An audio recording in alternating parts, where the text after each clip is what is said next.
Question है, a body starts from rest and moves with some uniform acceleration, what is the ratio of the displacement travelled by the body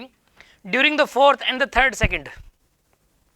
देखो question में क्या बोला गया है कि एक बॉडी है, वो शुरू में रेस्ट में है, a body is initially at rest, और वो किसी यूनिफॉर्म एक्सेलरेशन से जा रही है। इसके अंदर एक्सेलरेशन की वैल्यू नहीं दी गई, बस ये बता रखा है कि यूनिफॉर्म एक्सेलरेशन है और एक्सेलरेशन की वैल्यू नहीं दी गई। और हमें ये बताना है अब कि उसने जो फोर्थ सेकंड में डिस्प्लेसमेंट ट्रैवल की और जो थर्ड सेकंड में डिस्प्लेसमेंट ट्रैवल की, उसका रेशियो क्या होगा। देखिए आप इसका सॉल्यूशन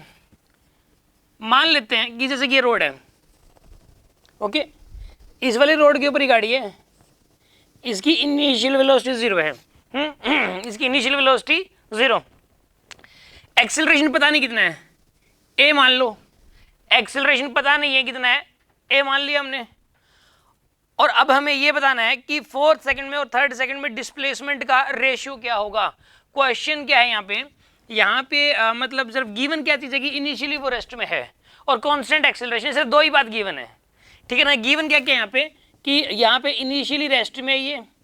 इनिशियली ये जो बॉडी है ये रेस्ट में है, ठीक है, और यूनिफॉर्म एक्सेलरेशन है, ये वाली बात भी बता रखी है। वो एक्सेलरेशन है कितना ये नहीं दे रखा, वो एक्सेलरेशन है कितना ये नहीं दे रखा। अब दूसरी बात, टू फाइंड, निकालना क्या है इसमें, निकालना क्या है आपको, इसमें निकालना है displacement in the fourth second, यानी कि S4 upon S3। Fourth second में जो डिस्प्लेसमेंट होगी और जो थर्ड सेकंड में डिस्प्लेसमेंट होगी, उनका रेशियो बताना है आपको। तो देखिए कैसे करेंगे, इसमें सीधी सी बात है, किसी nth सेकंड में डिस्प्लेसमेंट निकालने के लिए वही वाली इक्वेशन लगाते हैं, SNth वाली, SNth is equals to u plus a by 2 into 2n-1, simple है। तो आप क्या करें इसके अंदर, जैसे कि फोर्थ सेकंड में डिस्प्लेसमेंट निकालनी है तो यहाँ पे पुट करेंगे, यहाँ पे लिखेंगे S4 u plus a by 2 into 2n-1 आपको लगाना है, राइट। u की वैल्यू क्या है यहाँ पे 0, इनिशियली बॉडी रेस्ट में है, इनिशियली 0, u की वैल्यू 0, ठीक है। एक्सेलरेशन की value a,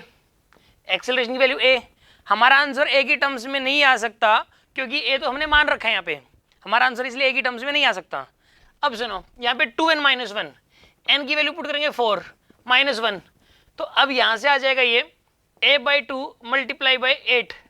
minus a by 2, यानी कि ये आ जाएगा आपके पास 4a माइनस a बाई 2, यानी कि ये आ जाएगा 8a minus a divided by 2, यानी कि 7a बाई 2 आ जाएगा आपके पास, 7a by 2। This is the S4, यानी कि फोर्थ सेकंड में ट्रैवल होने वाली डिस्प्लेसमेंट आ गई आपके पास 7a बाई 2, ओके। इसी तरीके से हम S3 भी निकाल सकते हैं, S3 u plus a by 2 into 2n-1, u plus a by 2 into 2n-1, u की वैल्यू क्या पुट करेंगे यहाँ पे 0, u की वैल्यू 0, a की वैल्यू a पुट करेंगे और n की वैल्यू यहाँ पर 3 पुट कर देंगे हम, और अब हम सब इसको सोल्व करेंगे तो ये बनेगा आपके पास 3a माइनस a बाई 2, ये आ जाएगा आपके पास 5a बाई 2 के बराबर, 5a बाई 2, ठीक है। नाउ टेक द रेशियो, अब हम इन दोनों का रेशियो ले लेंगे, यहाँ पर ले लीजिए ratio S4 divided by S3, S4 divided by S3। S4 की वैल्यू यहाँ पर कितनी है 7a बाई 2, S4 की वैल्यू कितनी यहाँ पे 7a बाई 2, और S3 की वैल्यू कितनी यहाँ पे 5a बाई 2, राइट। 2 से 2 कैंसिल और a से a कैंसिल, तो ये आ जाएगा आपके पास 7/5, तो इसका आंसर होगा 7/5।